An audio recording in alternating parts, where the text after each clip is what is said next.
there were key aspects about these emails that she had been using Yahoo instead of her governmental server to hide information from the Freedom of Information Act. This is something that can only be established by careful scrutiny. And this is really, that is something for the public to do and the political groups in the public and not us. Another famous example from maybe 2 months ago is the BNP, or the British National Party. This is a neo-Nazi party from the UK, a whites-only national socialist in its policies. Now, I don't say that to demonize this group, but just to describe it. But it is of intense interest to the UK population. And it had a secret membership list which was kept encrypted. We released this membership list of about 13,000 members, and it included their home addresses, their telephone numbers, their party descriptions on what they had done, whether they needed to be concealed because they were police officers.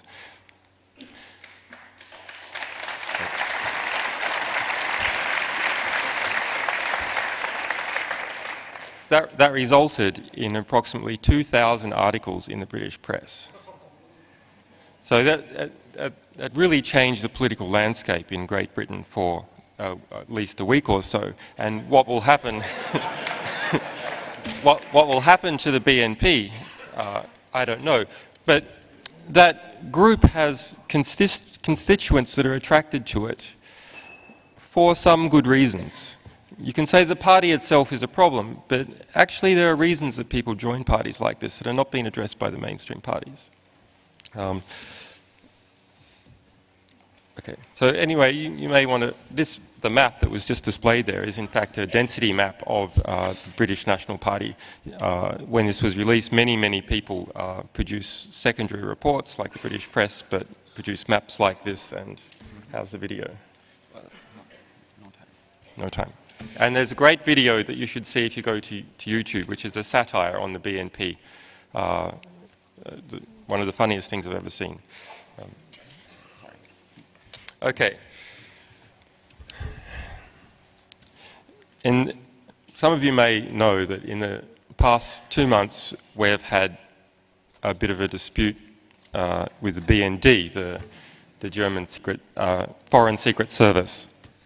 Now, this began when we released a document from T-Systems and an IP list describing a BND cover agency called BVOE and its IP address ranges. And simply Googling the addresses on this address range showed that they had left trails across the internet. As an example, modifying Wikipedia's entry on the BND to say that, in fact, they did not use the Goethe Institute as cover.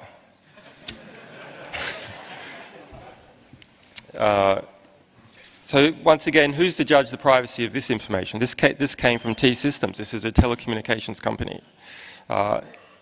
Is it right for that information to be kept private or not?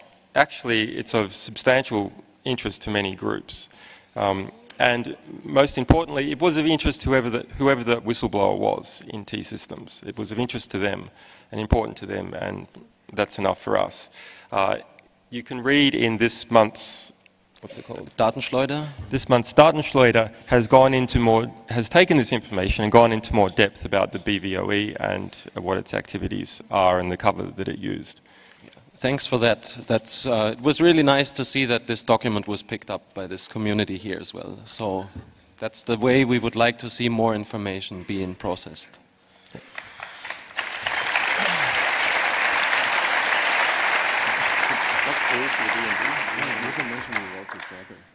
Yeah. So subsequent to that, we've released a number of BND-related documents and reports. So one of those was on Kosovo, a classified BND document on the BND's involvement in Kosovo in 2005.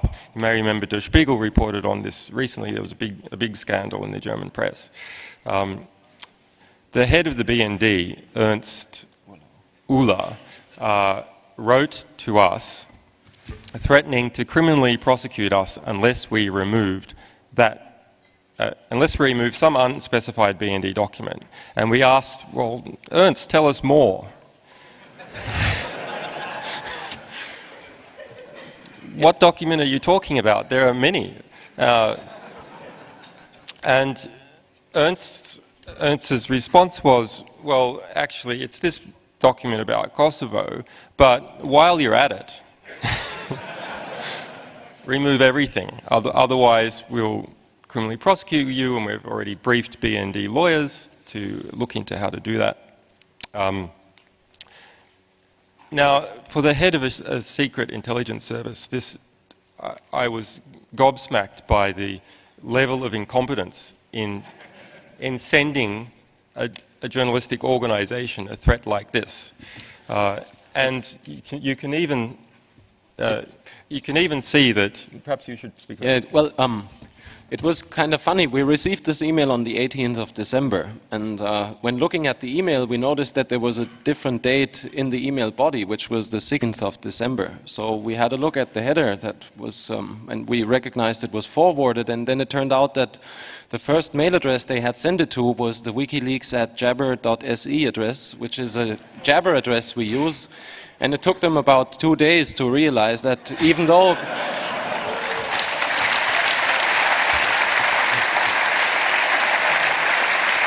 and we tried to reverse engineer what was the thinking in sending it to the Jabber address. Yeah, so it was the only copy and pastable address on the contact page. The other email address, all others are GIFs, so we don't get spam. It's kind of hilarious. Somehow, I mean, so much for the competence and maybe the thoroughness with with how you look at things before you start to react or overreact or do something really stupid.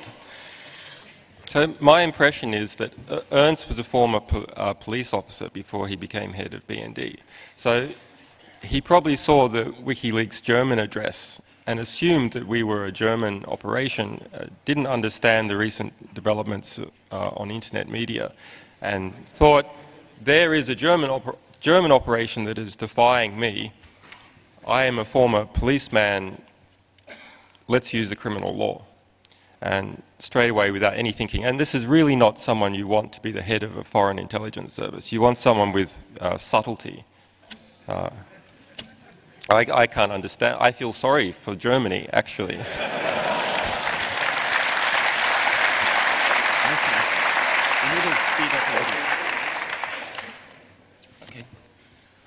Okay, so these are more notorious, especially for those examples are more notorious, especially for this audience, and why the Bank Julius Baer case was quite serious.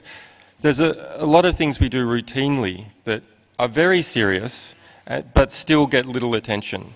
And as an example, we have released we have exposed many political assassinations, some of which have received media coverage in their own country. But as an example, we released only 3 months ago a very important report on Kenya by the Kenyan Human Rights Commission, which is a government human rights commission. It's an extremely credible organisation, documenting 500 extrajudicial assassinations that had occurred in the past 18 months. The Kenyan Human Rights Commission had submitted this to the United Nations Commission Against Torture, and was trying to get the International Criminal Court involved. Not released to the Kenyan public because politically it is too difficult for the Human Rights Commission in Kenya to be able to release that sort of information publicly, and also this report named names. There was some pickup in the Kenyan press, but the rest of the world, nothing. I mean, we had this on our front page for almost a week. The rest of the world, nothing. So getting leaked documents out is extremely important, but it is not the only thing. Sometimes there's no interest group to care to spread the information, and that is a case in Kenya. I'm not sure what to do about that. How do you get people to care about a serious matter that involves someone else? It's hard to say. I don't know what the answer is. So basically, to make this short introduction on the leaks or leaked documents we have short, all documents that we have are real. It's hard fact that is documented. And all these documents reflect some facets of something that is happening at some point in time, somewhere in the world.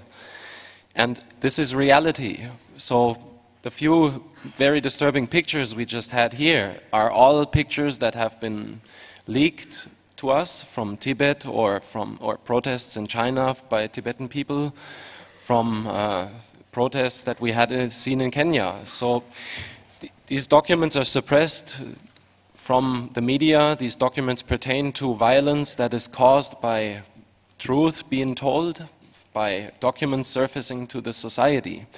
So it is important to understand that this is not a hypothetical construct, some project that is doing something very obscure, but we're actually dealing with information that reflects a very important facet of lives all over the world, and that has an influence on the quality, the freedom, and all other aspects of lives of people on this planet, living beings that we all need to have feelings for, and compassion for, and care for.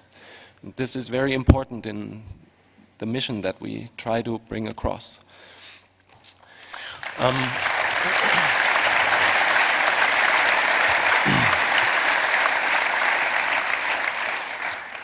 In that respect, we need to talk about some basic principle to understand why this is all of importance. Everyone here is what he knows. You can only judge your reality and take any sane decision on how you shape your future if you have all the hard facts to properly assess your situation, to make a sound judgment. In that respect, we, as a very simplified model, we have abstracted the process of how perception actually works onto 5 things. So you have reality, and then there's a certain observation of this reality, which you somehow in your brain process, and then you can take an action on it, and this action then again will influence your reality again. So this is kind of a circle that that every information is being processed in.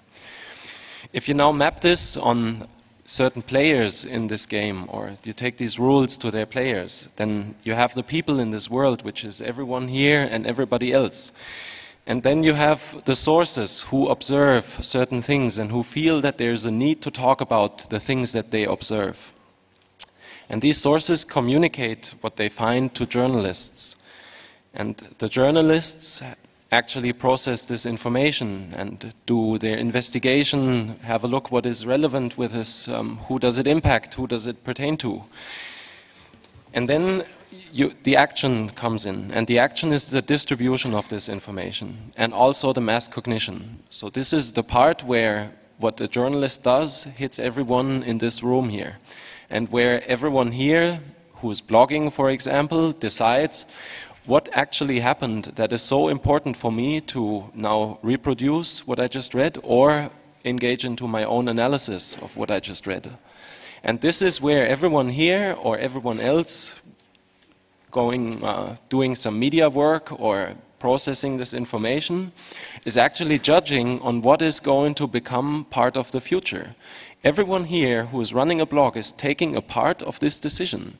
What will actually matter tomorrow? If we're just talking about, I don't know, WikiLeaks being down again or being overloaded or some new gimmick that is being shown or some new game that has come out or whatever, or if we judge or talk about some real information, something that affects people's lives some other place in the world. The same way you decide, do I just copy and paste or do I actually read a source document? So it is very important to understand this decision and to understand what the impact on reality of this single everyday decision is. And looking from this, we can say that as a portal or as this project, we can perceive these players in the game from a certain angle that we can take. So we have a slice that we can look at, which shows, first of all, what are sources or whistleblowers motivated by? So who is working in what corporation, what government, what institute, or whatever environment who feels that there is something going on which is secret, which has not been talked about, but which needs to be taken to you, to the